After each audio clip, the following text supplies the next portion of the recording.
नमस्कार, आप देख रहे हैं टीवी 9 भारतवर्ष। मैं हूं आपके साथ प्रीति रघुनंदन। मेरे साथ हैं समीर, विपिन और सुमेरा। अब से थोड़ी देर पहले मॉस्को में प्रधानमंत्री मोदी और राष्ट्रपति पुतिन के बीच शिखर वार्ता हुई। मोदी पुतिन की इस मुलाकात पर सारी दुनिया की निगाहें थी। आपको सुनाएंगे कि पुतिन के सामने पीएम ने क्या शांति संदेश दिया। आपको पुतिन का भी बयान सुनवाएंगे, लेकिन पहले आपको बता देते हैं कि इस मुलाकात की 4 बड़ी बातें क्या रही। एक और रूसी राष्ट्रपति पुतिन ने कहा मोदी युद्ध रुकवा रहे हैं, तो वहीं दूसरी तरफ पुतिन ने शांति कायम करने की कोशिशों के लिए भी प्रधानमंत्री नरेंद्र मोदी का आभार जताया। उधर प्रधानमंत्री मोदी ने भी पुतिन के सामने कहा कि उनकी यात्रा पर सारी दुनिया की निगाह है और हमेशा की तरह हिंदुस्तान का रुख साफ रखा। साथ ही कहा कि युद्ध के मैदान में समाधान नहीं मिल सकता है।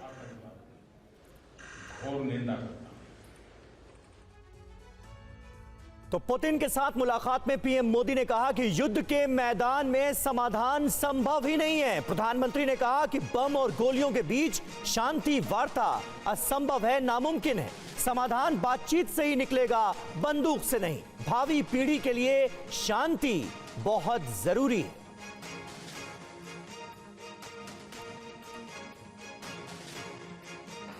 एक्सेलेंसी, युद्ध हो, संघर्ष हो, आतंकवादी हमले हो,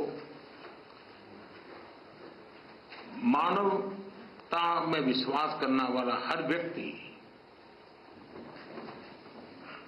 जब जानहानि होती है तब बहुत पीड़ित होता है। लेकिन उसमें भी जब मासूम बच्चों की कत्ल होती है, मासूम बच्चों को मरते हुए देखते हैं, तब हृदय छलनी हो जाता है और वो दर्द बहुत भयानक होता है।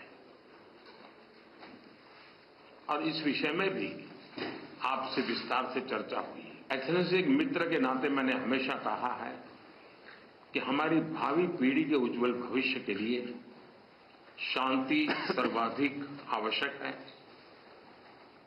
लेकिन मैं ये भी जानता हूं कि युद्ध के मैदान में समाधान संभव नहीं होते। बम, बंदूक और गोलियों के बीच समाधान और शांति वार्ताएं सफल नहीं होती हैं और हमने वार्ता के माध्यम से ही शांति के रास्ते अपनाने होंगे। और इस बीच पुतिन के सामने प्रधानमंत्री मोदी ने आतंकवाद का भी मुद्दा उठाया। आतंकवाद हर देश के लिए एक बड़ा खतरा है। पीएम मोदी ने कहा भारत ने पिछले 50 सालों में आतंकवाद को झेला है और हर तरह के आतंकवाद की मैं निंदा करता हूं। पिछले 40-50 साल से भारत आतंकवाद को झेल रहा है। आतंकवाद कितना भयानक होता है, कितना घिनौना होता है, तो हम 40 साल से भुगत रहे हैं। ऐसे में जब मॉस्को में आतंकवादी घटनाएं घटी, दोगेस्तान में आतंकवाद की घटनाएं घटी, उसका दर्द कितना गहरा होगा इसकी मैं कल्पना करता हूं और मैं हर प्रकार के आतंकवाद की घोर निंदा करता हूं। युद्ध खत्म करवाने की कोशिशों को लेकर पुतिन ने पीएम मोदी का जताया है आभार। ब्रिक्स सम्मेलन में आपका स्वागत करने का मौका मिलेगा, कहा है पुतिन ने। हमें पता है कि आपका पूरा जीवन भारत के विकास को समर्पित है।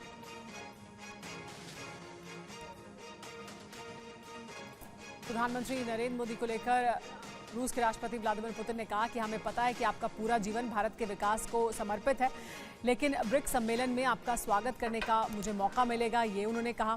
साथ ही ये भी कहा कि युद्ध खत्म करवाने की कोशिशों को लेकर पुतिन ने प्रधानमंत्री मोदी का आभार जताया है। प्रधानमंत्री नरेंद्र मोदी के इस दौरे को लेकर पश्चिम की तरफ से कई तरह की चिंताएं जाहिर की गई थी। अमेरिका की तरफ से कहा गया था कि हम अपील करते हैं कि प्रधानमंत्री नरेंद्र मोदी इस दौरे पर जब जा रहे हैं मॉस्को और जब बात करेंगे राष्ट्रपति पुतिन से तो ज़रूर बात करें शांति के बारे में, ज़रूर बात करें यूक्रेन के अधिकारों के बारे में। और प्रधानमंत्री नरेंद्र मोदी ने वो बात की भी है।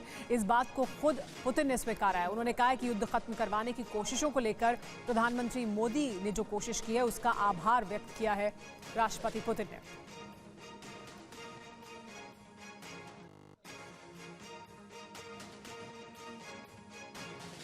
से युद्ध हो, संघर्ष हो, आतंकवादी हमले हो, मानवता में विश्वास करने वाला हर व्यक्ति जब जानहानि होती है तब बहुत पीड़ित होता है। लेकिन उसमें भी जब मासूम बच्चों की कत्ल होती है, मासूम बच्चों को मरते हुए देखते हैं, तब हृदय छलनी हो जाता है और वो दर्द बहुत भयानक होता है। और इस विषय में भी आपसे विस्तार से चर्चा हुई। एक्सेलेंसी, एक मित्र के नाते मैंने हमेशा कहा है कि हमारी भावी पीढ़ी के उज्जवल भविष्य के लिए शांति सर्वाधिक आवश्यक है। लेकिन मैं ये भी जानता हूं कि युद्ध के मैदान में समाधान संभव नहीं होते।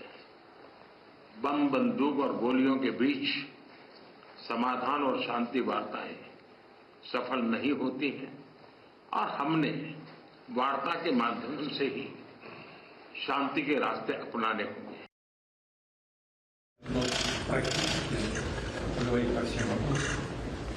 कल अनौपचारिक माहौल में हमको बहुत मामलों पर चर्चा करने का मौका मिला।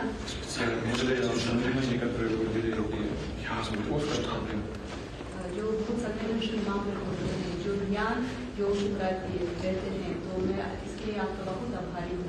В том числе пытаетесь найти какие-то пути к решению и проекту кризиса. Конечно, прежде всего мир.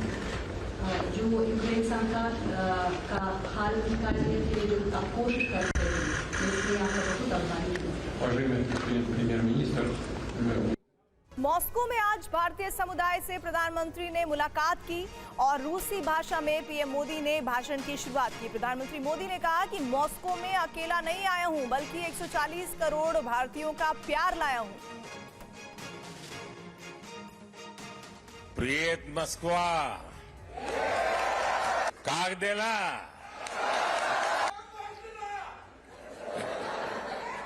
मैं अकेला नहीं आया हूं,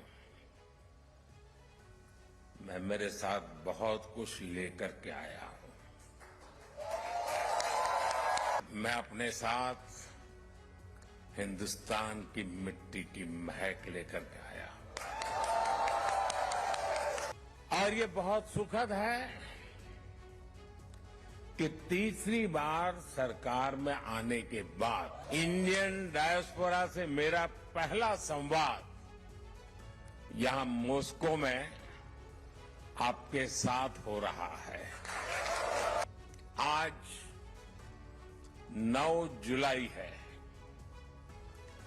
और आज के ही दिन मुझे शपथ लिए पूरा 1 महीना हुआ है।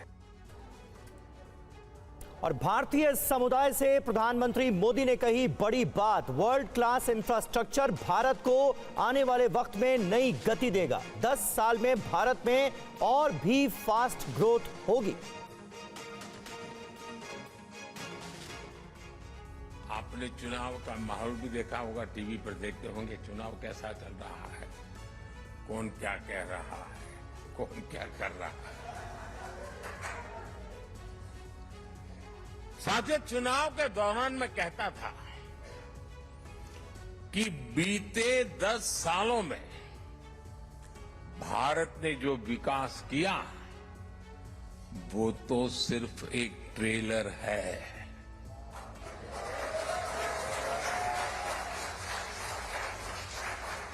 आने वाले 10 साल और भी फास्ट ग्रोथ के होने वाले हैं। सेमीकंडक्टर से इलेक्ट्रॉनिक मैन्युफैक्चरिंग तक, ग्रीन हाइड्रोजन से इलेक्ट्रिक व्हीकल तक और वर्ल्ड क्लास इंफ्रास्ट्रक्चर भारत की नई गति दुनिया के विकास का अध्याय लिखेगी। आगे बढ़ते हैं, खबर जम्मू कश्मीर के नगरोटा से, जहां पर एक संदिग्ध आईईडी बरामद हुआ है। नगरोटा में NH-44 के किनारे संदिग्ध आईईडी मिला है। सुरक्षा बल इस वक्त मौके पर मौजूद है और सर्च ऑपरेशन जारी है।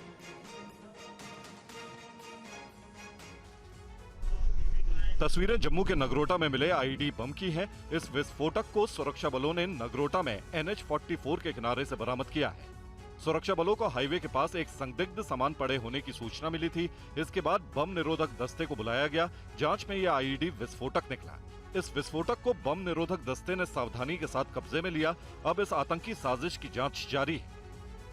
आईईडी मिलने के बाद नगरोटा इलाके में आर्मी को भी अलर्ट कर दिया गया है। सैन्य शिविरों में सुरक्षा के पुख्ता इंतजाम किए गए हैं। सुरक्षा बलों ने पूरे इलाके में तलाशी अभियान भी चलाया ताकि कोई सुराग मिल सके। जांच एजेंसियों को शक है कि कहीं आतंकियों ने इस क्षेत्र में ठिकाना तो नहीं बना लिया है। पिछले कुछ दिनों में नगरोटा इलाके में आतंकी गतिविधियों में इजाफा हुआ है। ऐसे में नगरोटा में मिले आईईडी बम बड़ी आतंकी साजिश की तरफ इशारा कर रहा है। फिलहाल सुरक्षा बल इस आईईडी बम से आतंकी संगठन के मॉड्यूल का पता लगा रहा है ताकि खुलासा हो सके कि इस आईईडी बम को NH-44 के किनारे रखने का मकसद क्या था और आतंकी किस तरह की वारदात को अंजाम देने की साजिश रच रहे थे। कठुआ आतंकी हमले पर अब तक की सबसे बड़ी खबर। सेना पर हमले में पाकिस्तानी आतंकी शामिल था। हमले से पहले आतंकियों ने की थी रेकी। आतंकी हमले में एक ऑफिसर समेत 5 जवान शहीद हो गए। पूरे इलाके में सर्च ऑपरेशन जारी है। हेलीकॉप्टर से आतंकियों की तलाश की जा रही है। सेना की गाड़ी पर गोलियों के निशान, एक दो नहीं बल्कि कई ऐसे निशान हैं। यह आतंकियों की कायरता के निशान है। बताया जाता है कि आतंकियों ने घने जंगलों की आड़ में इस वारदात को अंजाम दिया और भाग खड़े हुए। कहा जा रहा है कि आतंकवादियों ने सेना के वाहन को एक ग्रेनेड से निशाना बनाया और उस पर गोलीबारी भी की। जम्मू कश्मीर में कठुआ जिले के माचड़ी इलाके में सेना के एक ट्रक पर घात लगाकर हमला किया गया। इस हमले में एक अफसर समेत 5 जवान शहीद हो गए। हमले में 5 जवान घायल हैं, जिनका पंजाब के पठानकोट के सैनिक अस्पताल में इलाज जारी है। अब तक की जानकारी के मुताबिक कठुआ हमले को 3 आतंकियों ने अंजाम दिया है। अत्याधुनिक हथियारों से लैस थे आतंकी। एक स्थानीय गाइड ने आतंकियों की मदद की। तीनों आतंकी सीमा पार से आए थे, यानी सेना पर हमले में पाकिस्तानी आतंकी शामिल थे। खबर है कि हमले से पहले आतंकियों ने रेकी की थी। आतंकियों की तलाश के लगातार सर्च ऑपरेशन चल रहा है। आसमान से हेलीकॉप्टर के जरिए इलाके की छानबीन की जा रही है। जंगल के जिस कोने में छिपे हों, सेना के जवान उन्हें ढूंढ निकालने में जुटे। बड़ी खबर आ रही है। जम्मू कश्मीर के कठुआ पहुंची एनआईए की टीम। आतंकी हमले की जांच के लिए जुटी है टीम। मुठभेड़ वाली जगह पर एनआईए की टीम पहुंच चुकी है। आप वाहन पर गोलियों के निशान देखिए। ड्राइवर साइड पे 2 निशान जो है वो हमें साफ तौर पे देखने को मिल रहे हैं और उसी के साथ जो टायर है वो पूरी तरीके से यहाँ पर पंचर किए जाते हैं। उसी के साथ यहाँ पे ये देखिए, यहाँ पे बुलेट का निशान है जो साफ तौर पे हम देख पा रहे हैं। उसी के साथ यहाँ पर एक और बुलेट का निशान है, यहाँ पर भी बुलेट का निशान है। और ये जो गाड़ी है इसका जो बैक साइड है ये ऐसा लग रहा है कि बुलेट प्रूफ है और इसी बुलेट प्रूफ साइड से आतंकियों जो बुलेट प्रूफ प्लेट है इसी के अंदर भी जो गोली है वो चली जाती है और ऐसा लग रहा है कि स्टील बुलेट्स का इस्तेमाल जो है वो आतंकियों ने किया हो सकता है। यहाँ पे आप गोलियाँ जो है जो बुलेट्स के राउंड है वो भी यहाँ पर देख सकते हैं। कुछ राउंड्स अंदर जो है वो बिखरे पड़े हुए हैं और उसी के साथ साथ साइड में भी यहाँ पर ये जो प्लेट लगाई गई है वाहन पर, यहाँ पे भी बुलेट के निशान साफ तौर पे देखने को मिल रहे हैं। और कश्मीर में आतंकी हमले में शहीद हुए जवानों का बदला लेने की मांग देश में तेज हो रही है। पाकिस्तान के खिलाफ प्रदर्शन हो रहे हैं। जम्मू कश्मीर के कठुआ में आतंकी हमले के खिलाफ पूरे देश में गुस्सा बढ़ता जा रहा है। आतंकी हमले में 5 जवानों के शहीद होने के बाद पाकिस्तान को सबक सिखाने की मांग बढ़ रही है। कठुआ में आतंकी हमले के बाद कश्मीर के लोगों का भी खून खौल उठा है। पुंछ जिले में बीजेपी कार्यकर्ताओं ने पाकिस्तान के खिलाफ नारेबाजी की और पाक पीएम शहबाज शरीफ का पुतला जलाया। इस बीच कांग्रेस नेता सचिन पायलट ने सरकार के दावे पर सवाल उठाए और कश्मीर के आतंकी हमले पर जवाब मांगा है। सरकार दावा करती सदन के अंदर, लोकसभा में, राज्यसभा में, ये मामला बहुत बेहतर हो गया है, स्थिति नियंत्रण में है, वहाँ कोई अब गतिविधि नहीं है। लेकिन हमारे नौजवानों को अगर सीमा पार से शहीद लोग कर रहे हैं और उन पर घात लगाकर हमला हो रहा है, जाने जा रही हैं, तो कहीं न कहीं सरकार को जवाब देना पड़ेगा। पुंछ के लोगों ने चेतावनी दी है कि पाकिस्तान को घुसकर मारा जाएगा। जो हमारा पीओजे भी हमारा होगा, आपके अंदर घुस के चुन चुन कर आपको मारेंगे। एक एक वीर जवान की शहादत का बदला आपके जो 10-10, 20-20 जवानों को मार कर लेंगे।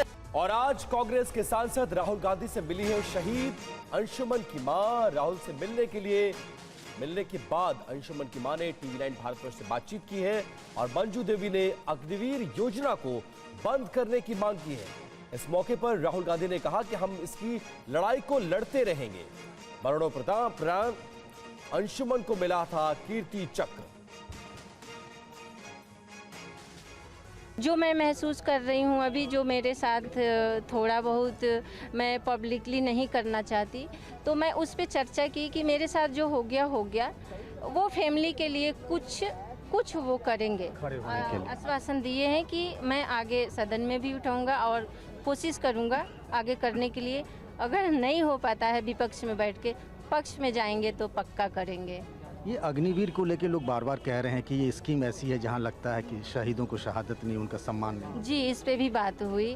तो हम तो एक फौजी हैं, हम तो चाहेंगे चाहे विपक्ष हो और पक्ष हो, हम सबसे लड़ेंगे, है ना। चाहती है स्कीम ये बंद हो? बिल्कुल, ये बंद होनी चाहिए और मैं सरकार से भी हाथ जोड़ के और निवेदन करूंगी और उनसे यही कहूंगी कि वो अग्निवीर बंद कर दीजिए, क्योंकि अग्निवीर 4 साल के ठीक नहीं है। उनको पेंशन, उनको कैंटीन, उनको जितना एक फौजियों का फैसिलिटी मिलता रहा है पहले से, वही लागू हो। मैं सरकार से निवेदन करूंगी। राहुल गांधी आज रायबरेली के दौरे पर हैं। बताया जा रहा है कि संगठन को और मजबूत बनाने पर राहुल ने फोकस किया है। आज उन्होंने बजरंगबली के आशीर्वाद से दौरे की शुरुआत की। राहुल गांधी आज बजरंगबली के भक्तों के रूप में नजर आए। रायबरेली के चरवा हनुमान मंदिर में राहुल गांधी ने आरती की और पुजारियों से आशीर्वाद लिया, जिसके बाद राहुल गांधी का काफिला भुईमो गेस्ट हाउस के लिए पहुंचा।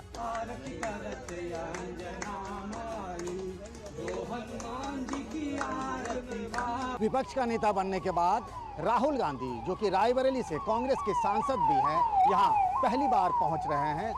हाल ही में हुए लोकसभा चुनाव में राहुल गांधी ने रायबरेली से 3,90,000 मतों के अंतर से जीत दर्ज की थी।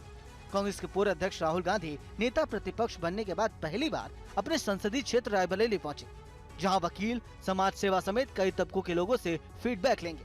कांग्रेस को फीडबैक मिला है कि इस बार दलितों का एक बड़ा वोट बैंक कहीं ना कहीं कांग्रेस को गया है और कांग्रेस की वजह से समाजवादी पार्टी को भी फायदा हुआ है। ये कांग्रेस के लोगों का दावा है। तो राहुल आज अपने एक दिन के दौरे पर यहाँ के लोगों से मिलकर आगे क्या किया जाए उसका मूड जानना चाहते हैं।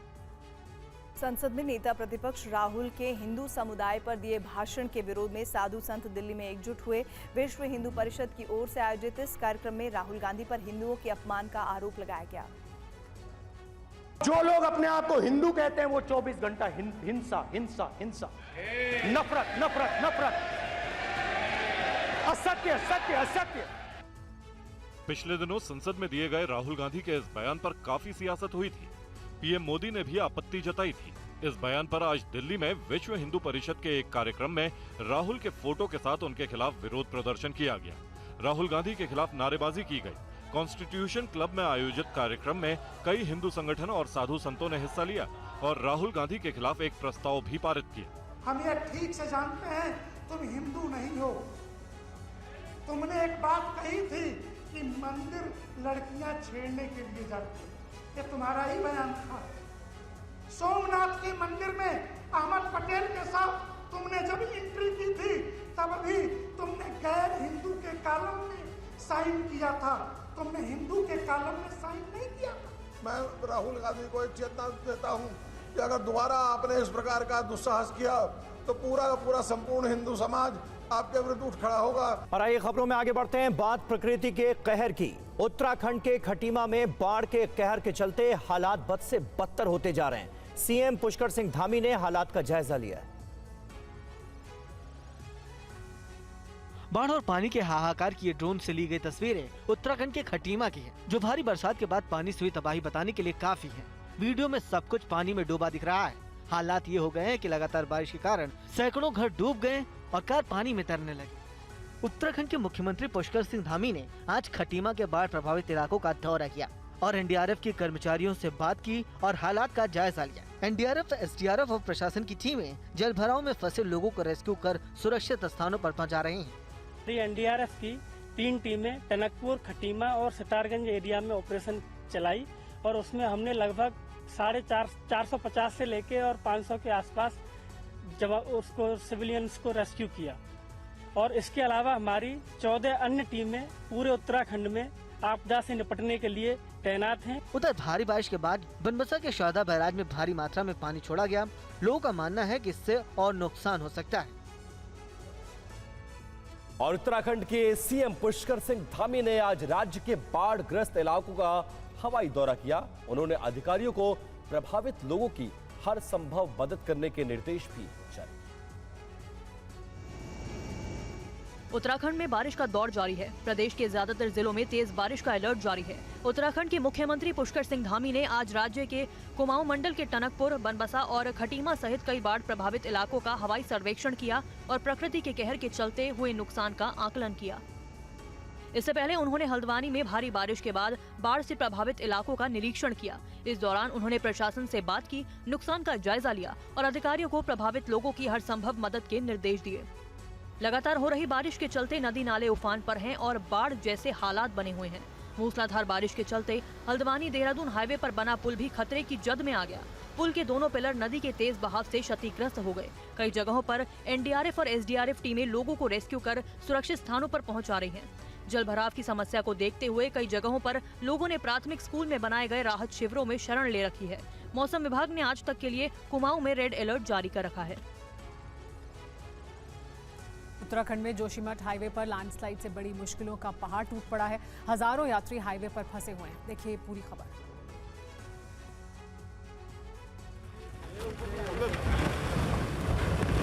भरभराकर टूटा पहाड़, सड़क पर गिरा मलबा, कैमरे में लैंडस्लाइड की खौफनाक तस्वीरें। सड़क पर गिरे बड़े बड़े पत्थर, लैंडस्लाइड से सड़क रूट बुरी तरह प्रभावित। हजारों यात्रियों के सामने खड़ा हुआ संकट। लैंडस्लाइड हादसा जोशीमठ हाईवे के पास हुआ। वन विभाग चेक पोस्ट के सामने पहाड़ से अचानक चट्टान खिसकने लगी। धीरे धीरे पहाड़ टूटने का दायरा बढ़ता गया और फिर पहाड़ी का एक बड़ा हिस्सा टूटकर सड़क पर आ गिरा। कुछ ही मिनट में बद्रीनाथ नेशनल हाईवे पर मलबे का ढेर लग गया। पूरा हाईवे ब्लॉक हो गया। दोनों तरफ गाड़ियों के काफिले फंस गए। बद्रीनाथ और हेमकुंड जाने वाले यात्री बद्रीनाथ नेशनल हाईवे पर ही फंसकर रह गए। लैंडस्लाइड की इस घटना से जोशीमठ हाईवे का एक बड़ा हिस्सा बुरी तरह से डैमेज हुआ है। सड़क किनारे पर बनी रेलिंग और बाड़बंदी भी पूरी तरह टूट चुकी है। आज मौसम साफ है, लिहाजा मलबे को हटाने का काम जारी है। मगर जोशीमठ हाईवे ब्लॉक होने की वजह से हजारों लोगों को मुश्किलों का सामना करना पड़ रहा है। 24 घंटे से यात्री सड़क पर मलबा हटने का इंतजार कर रहे हैं, तो मलबा हटने के बाद भी डैमेज हुई सड़क को बनाने में अभी वक्त लग सकता है। अयोध्या में सरयू नदी का जलस्तर खतरे के निशान के पास पहुंच गया है। आसपास के जिलों में बाढ़ की आशंका बढ़ती जा रही है। अयोध्या में सरयू नदी लगातार अपना रौद्र रूप दिखा रही है। भारी बारिश के कारण सरयू नदी का जलस्तर धीरे धीरे बढ़ रहा है। केंद्रीय जल आयोग के मुताबिक नदी के जलस्तर में तेजी से इजाफा हो रहा है। सरयू नदी का जलस्तर लगातार अगर ऐसे ही बढ़ता रहा तो जल्द ही सरयू खतरे के निशान को पार कर जाएगी। सरयू में का जलस्तर 92,050 चल रहा है, जो कि डेंजर लेवल से 68 सेंटीमीटर अभी बिलो है और वार्निंग लेवल से 32 सेंटीमीटर 32 सेंटीमीटर ऊपर चल रही है चेतावनी बिंदु से। ये क्या कारण है? तरह ये कारण यही कि भारी मात्रा में बारिश हो रही, तराई क्षेत्रों में, पहाड़ी क्षेत्रों में भी बारिश हो रही है, प्लस बैराज से भी भारी मात्रा में पानी छोड़ा जा रहा है। अयोध्या शहर के कई गलियां, मोहल्ले और कॉलोनियां पानी से भर गए। जल निकासी की व्यवस्थाएं फेल होने के चलते कई जगहों पर घरों में पानी घुस गया। पहले से जल भराव की समस्या झेल रहे निचले इलाकों में हालात और बदतर हो गए। अयोध्या में प्रशासन हालात से निपटने के लिए पूरी तरह अलर्ट है। कई टीमों को तैनात कर दिया गया है, जो कटाव को रोकने की कोशिश कर रही है। इसके साथ ही घाटों तक पानी न आ सके, इसकी भी तैयारी की जा रही है। और लखीमपुर खीरी में शारदा नदी का रौद्र रूप देखने को मिल रहा है। जल स्तर बढ़ने के बाद जिले के सैकड़ों गांवों में बाढ़ का कहर देखा जा रहा है। यूपी के लखीमपुर खीरी जिले में बारिश की वजह से बाढ़ के हालात हैं। लगातार हो रही बारिश से शारदा नदी का जलस्तर काफी बढ़ गया है। यूपी के लखीमपुर खीरी जिले में बारिश की वजह से बाढ़ के हालात हैं। लगातार हो रही बारिश से शारदा नदी का जलस्तर काफी बढ़ गया है, जिसके चलते नदी किनारे बसे गाँव में रहने वाले लोगों की मुश्किलें बढ़ी। जलस्तर बढ़ने के बाद जिले के 5 तहसीलों के सैकड़ों गांवों को जल कहर झेलना पड़ रहा है। हालात ये हैं कि पलिया और बीरा के बीच बाढ़ का पानी रेल लाइन के दोनों ओर ज्यादा भर जाने की वजह से करीब 15 मीटर रेल लाइन कट गई, जिसके बाद से रेल सेवा प्रभावित है। हालांकि रेलवे एहतियाती कदम उठा रहा है। लोगों का कहना है कि बनबसा बैराज से लगातार शारदा नदी में छोड़े जा रहे पानी की वजह से शारदा नदी के तेवर काफी कड़े हो गए। शारदा खतरे के निशान के ऊपर बह रही है। पुलिस ने बढ़ते जलस्तर और खतरे को देखते हुए अगले कई रास्तों पर आवाजाही रोक दी। जलस्तर बढ़ने की वजह से कई घरों में पानी भर जाने की वजह से ग्रामीणों की दिक्कत बढ़ी। दहशत की वजह से लोगों ने पलायन शुरू कर दिया। उधर तिकोनिया इलाके में मोहाना नदी का जलस्तर भी बढ़ रहा है। नदियों के बढ़ते जलस्तर को देखते हुए प्रशासन अलर्ट है और हालात पर नजर रखे।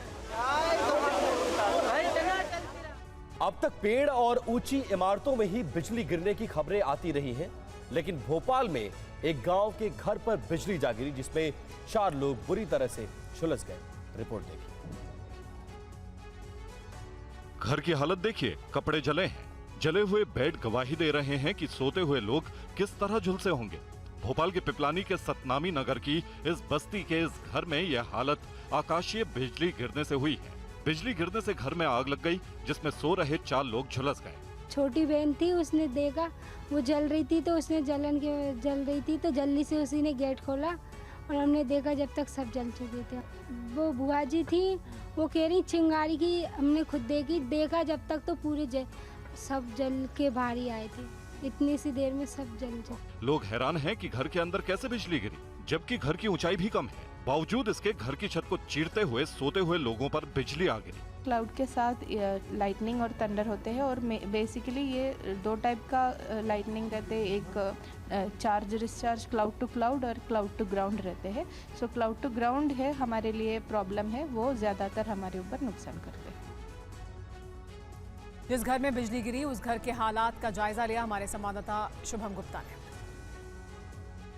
बार देखने को मिल रहा है कि भोपाल शहर के अंदर एक बस्ती जिसका नाम सतनामी बस्ती है, वहां पर एक घर पर बिजली गिरी है।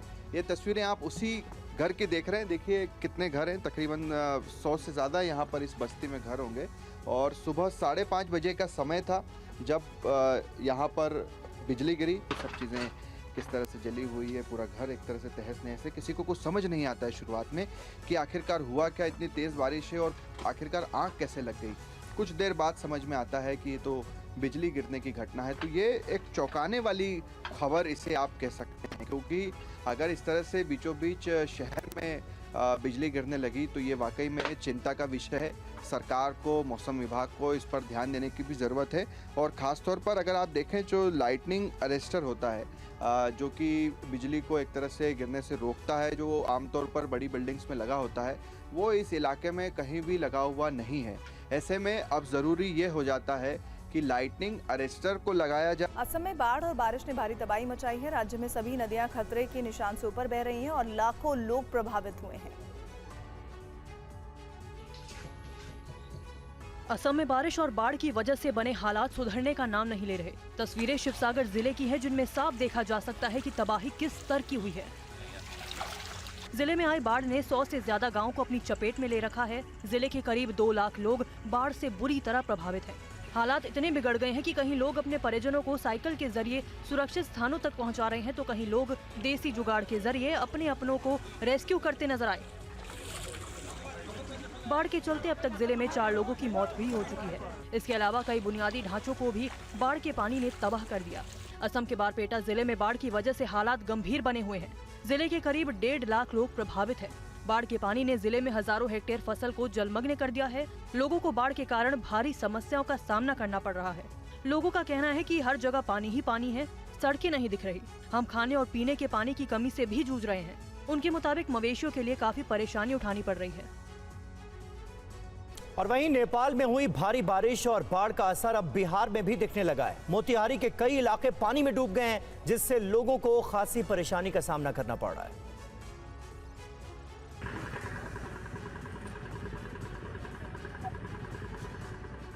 नेपाल की ओर से पानी छोड़े जाने के बाद बिहार के सीमावर्ती जिलों में बाढ़ का खतरा बढ़ गया है। तस्वीरों को देखकर अंदाजा लगाना मुश्किल है कि रास्ता कहां है। मोतिहारी के सुगोली में सिकरघना नदी का जलस्तर बढ़ गया। नदी का पानी अब निचले इलाके में फैलने लगा है। गांव को शहर से जोड़ने वाले कई रास्तों पर पानी भरा है, जिसकी वजह से आम लोगों को आने जाने में काफी दिक्कतों का सामना करना पड़ रहा है। वहीं बूढ़ी गंडक नदी का बांध टूटने की आशंका को देखते हुए लोग डरे हुए। शिवहर के डुब्बा घाट पर पानी का स्तर खतरे के निशान से ऊपर दर्ज किया गया, जिसके बाद मोतिहारी से शिवहर जाने वाले रास्ते को बंद कर दिया गया। इलाके के लोग अभी से परिवार के साथ सुरक्षित स्थान की तलाश में जुटे हैं। वहीं प्रशासन का कहना है कि हालात पर नजर रखी जा रही है और हर परिस्थिति से निपटने के लिए तैयार। बाढ़ में लोगों को किसी प्रकार की असुविधा न हो, इसके लिए सभी तैयारियां की गई। और वहीं बाढ़ की वजह से नेपाल के कुछ हिस्सों में हाहाकार मचा हुआ है। इस बीच बेकाबू सैलाब में बहते एक शख्स को रेस्क्यू किया गया। देखिए पूरी खबर।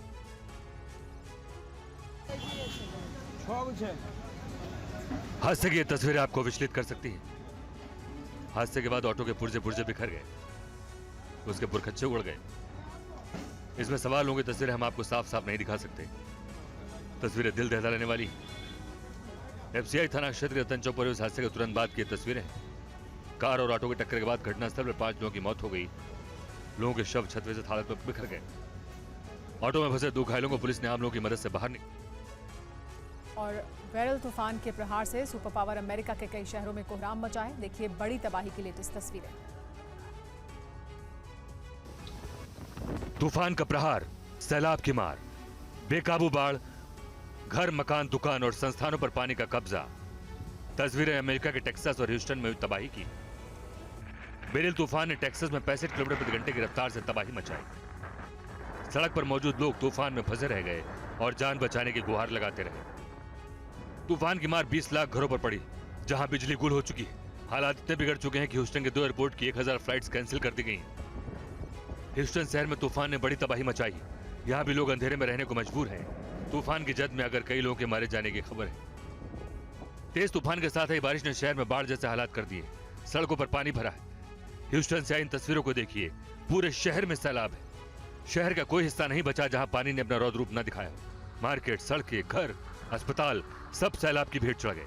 हालात इतने बदतर हो गए कि स्थानीय प्रशासन ने राहत कैंप लगाने की तैयारी की। और अब बात बारिश से चीन में आई तबाही की। दक्षिण चीन में सैलाब ने कई इलाकों में बड़े पैमाने पर नुकसान पहुंचाया है। पूरी रिपोर्ट देखिए।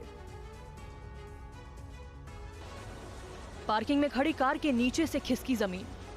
पार्किंग में खड़ी कार अचानक खाई में जा गिरी। मलबे में दबकर बनी इस कार की कब्र। तस्वीरें दक्षिण चीन में भीषण बाढ़ और लैंडस्लाइड के बाद आई तबाही की है। देखिए पार्किंग में खड़ी कार में कैसे टूटा कुदरत का कहर।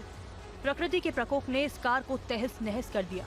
कुछ मिनटों में पार्किंग में खड़ी कार की जमीन खिसकने के बाद खाई में जा गिरी। खाई में गिरने के बाद कार के अवशेष भी नहीं मिल पाए।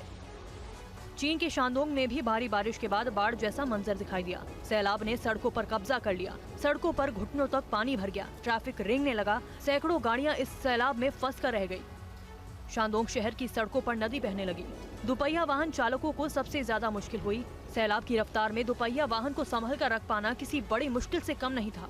शांदोंग के मकानों, दुकानों, संस्थानों में भी पानी भर गया। पूरा शहर सैलाब के प्रहार से करा उठा। हर तरफ मुसीबत का सैलाब दिखाई दिया और चीन के इस शहर का पूरा सिस्टम फेल नजर आया।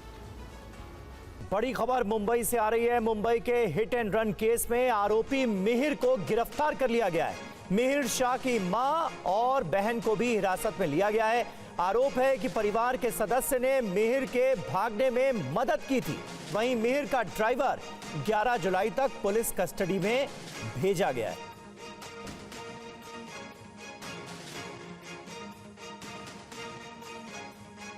और Worli hit and run case में आदित्य ठाकरे का आरोप। आदित्य ठाकरे ने बताया इसे क्रूर हत्या। सरकार आरोपी को कड़ी से कड़ी सजा दे, ये मांग की गई है उनकी तरफ से। मामले की जांच हत्या के तौर पर हो, यह भी कहा गया है। 60 घंटे बाद ब्लड सैंपल कैसे मिलेगा, इसको लेकर सवाल खड़े किए गए हैं। मिहिर राजेश शाह को जो पकड़ा गया है 60 घंटे लगभग लगे हैं। मेरा यही सवाल है कि 60 घंटे क्यों लगे, 3 दिन क्यों लगे? पहली बात तो यह है कि सीसीटीवी नेटवर्क पूरा है, इंटेलिजेंस नेटवर्क है, तो भी कोई ना कोई इसको मदद कर रहा था क्या, ये सवाल है। और दूसरी हमारी मांग यही रहेगी कि ये सिर्फ हिट एंड रन की केस करके ना ट्रीट किया जाए, इसे मर्डर करके देखा जाए, क्योंकि ये मर्डर हुआ है। और राजीव सिंह हमारे संवाददाता फोन लाइन पर ज्यादा जानकारी के साथ जुड़ गए हैं। राजीव, इस पूरे मामले में आरोपियों की गिरफ्तारी तो हो गई है, लेकिन अब सियासत भी जमकर हो रही है, क्या कुछ कहा गया है? बिल्कुल, देखिए जहां पर ये दुर्घटना घटी है, दरअसल वो विधानसभा, वर्ली विधानसभा का क्षेत्र आता है। इसलिए इस घटना के बाद पहले ही दिन आदित्य ठाकरे ने स्पॉट पर विजिट भी किया था और उसके बाद आज भी उन्होंने विधान भवन में बयान दिया है कि इस पूरे मामले को हत्या के एंगल के तहत देखा जाए, और चूंकि आरोपी फरार हो गया था और बहुत ही क्रूरता दिखाई गई थी, जैसे आरोप लगाए जा रहे हैं कि घटना के बाद जो है जो मृतक महिला थी उसकी बॉडी जो है उसके कपड़े एक गाड़ी में फंस गए थे, उसको घसीटते हुए लगभग 1.5 से 2 किलोमीटर तक गाड़ी गई और उसके बाद में वहां से आरोपी फरार हुआ। फिलहाल मुंबई पुलिस ने इस बात की पुष्टि कर दी है कि मिहिर की गिरफ्तारी हुई है और मिहिर की मां और बहन उनको भी हिरासत में लिया गया, उनकी आधिकारिक तौर पर गिरफ्तारी नहीं दिखाई गई है। इसके अलावा लगभग 8 से 9 लोग और भी है जिनको हिरासत में लिया गया है, जिन लोगों ने मिहिर को फरार होने में मदद की थी। अभी एग्जैक्ट पुलिस ने आंकड़े नहीं बताए हैं कि कितने लोग हैं, लेकिन एक जानकारी है कि लगभग 8 से 9 ऐसे अन्य लोग भी हैं जिनको हिरासत में लिया गया है। साथ साथ में मां और बहन को भी हिरासत में लिया गया है। पूछताछ के बाद इनकी भी गिरफ्तारी दिखाई जा सकती है, क्योंकि मिहिर घटना के बाद से ही फरार था। उसने परिवार को संपर्क किया था, अपनी महिला दोस्त जो है उनको भी संपर्क किया था। पुलिस ने उन तमाम एंगलों को खंगालने के बाद में आज गिरफ्तारी की है। जी राजीव, बहुत शुक्रिया इस तमाम जानकारी के लिए। अब बात पश्चिम बंगाल की। पश्चिम बंगाल के दक्षिण 24 परगना में आज जमकर बवाल हुआ। थाने में एक शख्स की मौत के बाद भीड़ और पुलिस के बीच जबरदस्त झड़प हुई। देखिए पूरी खबर।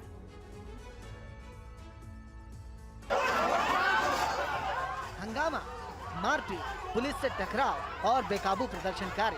तस्वीरें पश्चिम बंगाल के साउथ 24 परगना में हुए बवाल की है। यह अराजकता, ये हंगामा, ये मारपीट, पुलिस के खिलाफ गुस्सा। पुलिस थाने में हुए युवक की मौत के बाद बरपा। परिजनों का आरोप है कि चोर होने के शक में एक शख्स को थाने लाकर पुलिस ने पीट कर मार डाला, जिसके बाद मृतक युवक के परिजन थाने के सामने पहुंच गए और हंगामा शुरू कर दिया। देखते ही देखते बवाल बढ़े। इसके बाद पुलिस और बेकाबू भीड़ में काफी देर तक झड़प हुई। दरअसल 22 साल का अब्दुल सिद्दीकी हल्दर धोलाहाट के घाटप कुलतला गाँव का रहने वाला था। अब उस सिद्दीकी को चोरी के इल्जाम में सुंदरबन पुलिस जिले के धोलाहाट पुलिस स्टेशन लाया गया था। घटना की शुरुआत 30 जून को हुई थी। उस दिन मृतक युवक के चाचा मोहसिन हल्दर के घर से सोने के आभूषण चोरी हो गए थे। फिर 1 जुलाई को धोलाहाट थाने की पुलिस कथित तौर पर मोहसिन हल्दर और उनके भतीजे अबू सिद्दीकी को थाने ले गए। भतीजे के नाम पर मोहसिन पर जबरन चोरी की शिकायत दी गई। कथित तौर पर इसके बाद अबू सिद्दीकी की थाने में ले जाकर पिटाई की गई। अरविंद केजरीवाल के खिलाफ ईडी की चार्जशीट पर राउज एवेन्यू कोर्ट ने संज्ञान लिया है। केजरीवाल के खिलाफ प्रोडक्शन वारंट भी भेजा गया है। देखिए पूरी खबर। सीएम केजरीवाल की फिर मुश्किलें बढ़ने वाली हैं। दिल्ली की राउज एवेन्यू कोर्ट ने केजरीवाल और आम आदमी पार्टी के खिलाफ ईडी की तरफ से दायर सप्लीमेंट्री चार्जशीट पर संज्ञान लिया। कोर्ट ने केजरीवाल के खिलाफ प्रोडक्शन वारंट भी जारी किया है।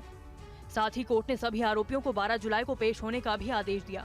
राउज एवेन्यू कोर्ट की स्पेशल जज कावेरी बावेजा ने मनी लॉन्ड्रिंग मामले में सीएम केजरीवाल और आम आदमी पार्टी के खिलाफ दायर 7वीं चार्जशीट पर संज्ञान लिया है। इसके अलावा राउज एवेन्यू कोर्ट ने ईडी की तरफ से विनोद चौहान के खिलाफ दायर पूरक आरोप पत्र पर भी संज्ञान लिया और 12 जुलाई को कोर्ट में पेशी के लिए प्रोडक्शन वारंट भी जारी किया। इससे पहले ईडी ने 17 मई को मामले में 8वां आरोप पत्र दाखिल किया था, जिसमें आम आदमी पार्टी और केजरीवाल को आरोपी बनाया गया था। फिलहाल केजरीवाल शराब घोटाला मामले में न्यायिक हिरासत में हैं। उन्हें हाल ही में सीबीआई ने भी दिल्ली की तिहाड़ जेल से गिरफ्तार करके पूछताछ की थी और उनका बयान दर्ज किया था।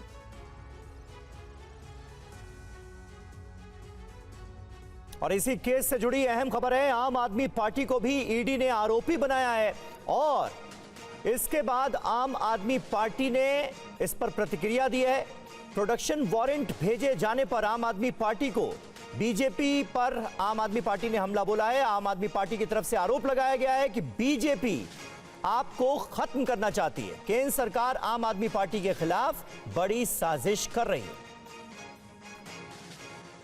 कानूनी प्रक्रिया में ड्रकोनियन लॉज में पीएमएलए जैसे कानूनों में इसीलिए रखा गया है बिना सबूत के, जहां ट्रायल कोर्ट ने ऑलरेडी निर्दोष डिक्लेयर कर दिया है अरविंद केजरीवाल जी को, और उसको ईडी जाकर बिना बेल ऑर्डर के हाईकोर्ट के सामने हुए स्टे मिल जाता है।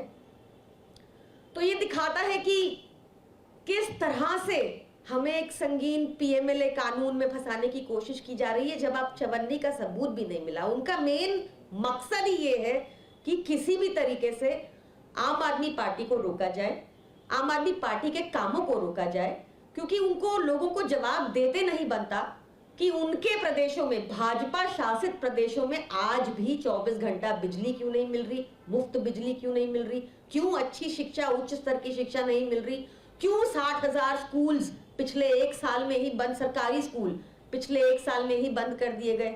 उनके पास जवाब नहीं है इन बातों के, इसलिए उनको किसी तरीके से आम आदमी पार्टी को रोकना है। और अब आगे बात कांग्रेस की नई रणनीति की। आगामी चुनावों में दलित वोट बैंक को अपने साथ जोड़ने के लिए कांग्रेस की खास रणनीति क्या है, इसको लेकर एक रिपोर्ट दिखाते हैं। कांग्रेस ने दलितों को पार्टी से जोड़ने के लिए नई योजना बनाई है, जिसका मकसद दलितों का खोया अपना पुराना वोट बैंक वापस पाना है। ये सारी तैयारी आने वाले राज्यों के विधानसभा चुनावों के लिए की जा रही है। हर गांव से आइडेंटिफाई करने के लिए बोला है, एक महिला एक पुरुष जो संविधान रक्षक हम बनाएंगे, और आगे हम लोग संविधान पे चर्चा गांवों के स्तर पे करेंगे। उन लोगों को ट्रेन करेंगे कि वो लोग जाएं, लोगों के बीच में बैठें और लोगों को बताएं कि कांग्रेस पार्टी किस तरीके से संविधान की रक्षा करना चाहती है। कांग्रेस ने अपने नेताओं को निर्देश दिया है कि दलितों के घर में भोजन और उनके कार्यक्रमों में बढ़ चढ़कर हिस्सा लें। आने वाले समय के अंदर, क्योंकि अभी जो SC ST ने अपना रुझान, अपना झुकाव कांग्रेस पार्टी की तरफ दिखाया, तो हमारी एक जिम्मेदारी बनती है कि आने वाले समय में उन सब लोगों के से जो हमने प्रॉमिसेस किए हैं उसके लिए आवाज उठाएं। पंजाब में एक लेटर बम फूटा है। लेटर में बीजेपी के 4 नेताओं को जान से मारने की धमकी दी गई है। एक चिट्ठी ने पंजाब के सियासी गलियारे के साथ प्रशासनिक अलमे में भी हड़कंप मचा दिया है। चिट्ठी में पंजाब बीजेपी के 4 नेताओं की हत्या की धमकी दी गई है। इनमें 3 सिख नेताओं का नाम है। नेताओं को चेतावनी दी गई है कि बीजेपी छोड़ दें या फिर दुनिया छोड़ दें। जिन नेताओं को धमकी मिली है उसमें बीजेपी के राष्ट्रीय महासचिव मनजिंदर सिंह सिरसा, बीजेपी सिख समन्वय समिति और राष्ट्रीय रेलवे कमेटी के सदस्य तेजिंदर सिंह सारा और बीजेपी के महासचिव परमिंदर सिंह बराड़ और बीजेपी के प्रदेश संगठन महासचिव श्रीनिवासुलू का भी नाम है। धमकी भरा लेटर मिलने के बाद बीजेपी नेताओं ने इस बारे में चंडीगढ़ पुलिस को शिकायत दी है। हत्या की धमकी का लेटर बीजेपी के चंडीगढ़ ऑफिस में भेजा गया है, जिसमें खालिस्तान और पाकिस्तान का भी जिक्र किया गया है। लेटर के साथ कुछ ज्वलनशील पदार्थ भी भेजा गया है। चंडीगढ़ के बीजेपी नेता और नगर निगम में senior deputy mayor Kuljeet Singh Sandhu को भी पिछले दिनों कुछ धमकी मिली थी। 22 मई को उनके घर के बाहर आकर कुछ युवकों ने उनको धमकाया था। इसकी शिकायत उन्होंने चंडीगढ़ पुलिस को भी दी थी, लेकिन पुलिस की तरफ से कोई कार्रवाई नहीं की गई। किडनी ट्रांसप्लांट रैकेट पर दिल्ली पुलिस का बड़ा एक्शन। एक डॉक्टर समेत 7 लोगों को गिरफ्तार किया है। 50 साल की नामी डॉक्टर गिरफ्तार। 20 से 30 लाख रुपए में होता था ये ट्रांसप्लांट। बांग्लादेश के डोनर और रिसीवर होते थे। 2019 से चला रहा है ये ऑर्गन ट्रांसप्लांट रैकेट।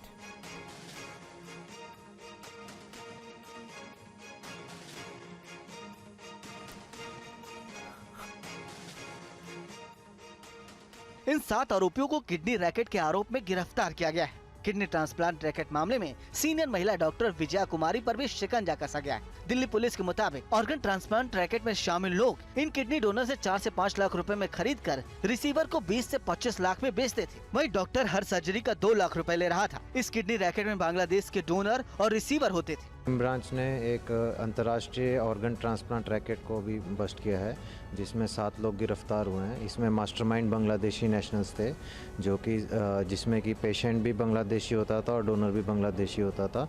तो इसमें एक रसेल नाम का जो इनका मास्टरमाइंड था, जो बांग्लादेश से पेशेंट लाता था और डोनर अरेंज करता था, उसको गिरफ्तार किया गया। और साथ ही में इसके साथ जो हॉस्पिटल में डॉक्टर इन्वॉल्व थे और उनका स्टाफ, उनकी भी गिरफ्तारी की गई है। इस पूरे रैकेट के मास्टरमाइंड बांग्लादेशी थे, जिसमें पेशेंट भी बांग्लादेशी थे और डोनर भी। अभी इस किडनी रैकेट के कई परतें खुलना बाकी है। और इस किडनी रैकेट में एक और बड़ा खुलासा हुआ है। बांग्लादेश से लोगों को यहां लाकर बॉडी पार्ट्स निकाले जाते थे। इस खुलासे पर TV9 संवाददाता जितेंद्र शर्मा ने DCP क्राइम अमित गोयल से बात की है। सुनिए। किस तरीके से ये पूरा नेक्सस चल रहा था, अब तक कितनी किडनियां ट्रांसप्लांट की? जी, क्राइम ब्रांच ने जो अंतर्राष्ट्रीय किडनी रैकेट बस्ट किया है, इसमें कुल अभी 7 गिरफ्तार हुए हैं, जिसमें 3 बांग्लादेश नेशनल हैं, जो कि वहीं से ऑपरेट भी कर रहे थे और मास्टरमाइंड भी थे। पेशेंट को ढूंढना, डोनर को ढूंढना और यहाँ पे लाना, उसको रुकवाना, उनके टेस्ट करवाना और फिर उनका ट्रांसप्लांट करवाना। एक उनके साथ ट्रांसलेटर था यहाँ का और एक डॉक्टर और उनके 2 हॉस्पिटल स्टाफ। तो इसलिए कुल 7 गिरफ्तारी की गई। सर, इसमें 2 नामी हॉस्पिटल्स का नाम सामने आ रहा है, उनका किस तरीके का रोल था और ये डॉक्टर्स किस तरीके से अरेंज करते थे डोनर? ये डॉक्टर तो उन हॉस्पिटल में जाते थे, इसलिए वहीं ट्रांसप्लांट कर रही थी, तो इसलिए उनका नाम आ रहा है। बाकी आगे उनका क्या रोल है अभी तक कुछ ऐसा नहीं आया, आगे तफ्तीश में कुछ आएगा तो कार्रवाई की जाएगी। और रही बात पेशेंट या डोनर की, वो ये बांग्लादेशी नेशनल से यही वहीं से ढूंढ के लाते थे, यही कागजात बनवाते थे और फिर उसको आगे टीम में देते थे और फिर उनकी ट्रांसप्लांट होती थी। और एक बड़ी खबर आ रही है, नीट पेपर लीक से जुड़ी हुई ये बड़ी खबर है। मामले की जांच कर रही सीबीआई ने बिहार से 2 और आरोपियों को गिरफ्तार किया है। इन आरोपियों के नाम शनि और रंजीत है। शनि जबकि कैंडिडेट है और रंजीत दूसरे कैंडिडेट का पिता है। आपको बता दें कि बिहार के नालंदा और गया से ये दोनों को गिरफ्तार किया गया है। जितेंद्र शर्मा हमारे साथ फोन लाइन पर जुड़ गए हैं, हमारे संवाददाता, ज्यादा जानकारी के साथ। जितेंद्र, जैसे जैसे जांच आगे बढ़ रही है, खुलासे होते जा रहे हैं और आरोपियों के नाम और गिरफ्तारियां भी हो रही हैं, इन दोनों आरोपियों के बारे में क्या जानकारी और सीबीआई ने कब इन्हें गिरफ्तार किया? जी बिल्कुल, देखिए रंजीत सिंह और सनी को दोनों को सीबीआई ने बकायदा पूछताछ के लिए बुलाया था। पूछताछ के दौरान जब इनके जवाब से संतुष्ट नहीं हुई सीबीआई, तो उसके बाद रंजीत सिंह जो कि एक कैंडिडेट के पिता है और सनी खुद एग्जाम का कैंडिडेट था, तो इन दोनों की गिरफ्तारी फिलहाल कर ली है। बताया जा रहा है जो पेपर लीक कांड था, जो पेपर लीक नेक्सस था, दरअसल उससे ये दोनों जुड़े हुए हैं, लिहाजा इन दोनों की गिरफ्तारी की गई है। इसके अलावा कुछ और कैंडिडेट है जिनसे लगातार जो सीबीआई वो पूछताछ कर रही है। उसकी किसी तरीके से कुछ कैंडिडेट के परिवार वाले हैं, उनसे भी लगातार सीबीआई पूछताछ कर असल वजह तक, यानी कि वहां तक पहुंचने की कोशिश करेगी जहां से ये पेपर पहली बार लीक हुआ। तो फिलहाल सीबीआई की इन्वेस्टिगेशन अभी गुजरात में, बिहार में, दोनों जगह चल रही है। जी बहुत शुक्रिया जितेंद्र इस जानकारी के लिए, आप नजर बनाकर। इस बीच रेलवे आम आदमी के लिए बड़ी पहल करने जा रही है। रेलवे का दावा है कि यात्री सुविधाओं को ध्यान में रखते हुए आगामी अगले 2 साल में 10,000 नए कोच बनाने जा रही है। रेलवे का दावा है कि इस पहल से आम रेल यात्रियों के लिए सुविधाएं बढ़ाना है। 2 साल में नॉन एसी कोचों की कुल संख्या में 22% की वृद्धि हो जाएगी। इस तरह 2 साल में 10,000 नॉन एसी कोच बनाए जाएंगे। सामान्य श्रेणी के यात्रियों को इससे बड़ी राहत मिलेगी। रेलवे का 2024-2025 का लक्ष्य है कि 2,605 सामान्य द्वितीय श्रेणी coach, 1,470 non AC sleeper coach, 323 SLR coach, 32 उच्च क्षमता वाले पार्सल वैन और 55 पेंट्री कार बनाए जाएंगे। पेंट्री कार के उत्पादन से अधिक ट्रेन में भोजन की उपलब्धता को सुनिश्चित करना है। इसी तरह वित्तीय वर्ष 2025-2026 के दौरान 2,710 सामान्य द्वितीय श्रेणी coach, 1,910 non AC sleeper coach, 514 SLR coach, 200 उच्च क्षमता वाले पार्सल वैन, 110 पेंट्री कार का निर्माण किया जाएगा। रेलवे का फोकस नॉन एसी कोच में यात्रा करने वाले यात्रियों के लिए पर्याप्त और बेहतर सुविधाएं सुनिश्चित करना है। और इसी के साथ ही हम एक ब्रेक ले रुक रहे हैं। TV9 पर खबरों का सिलसिला जारी है।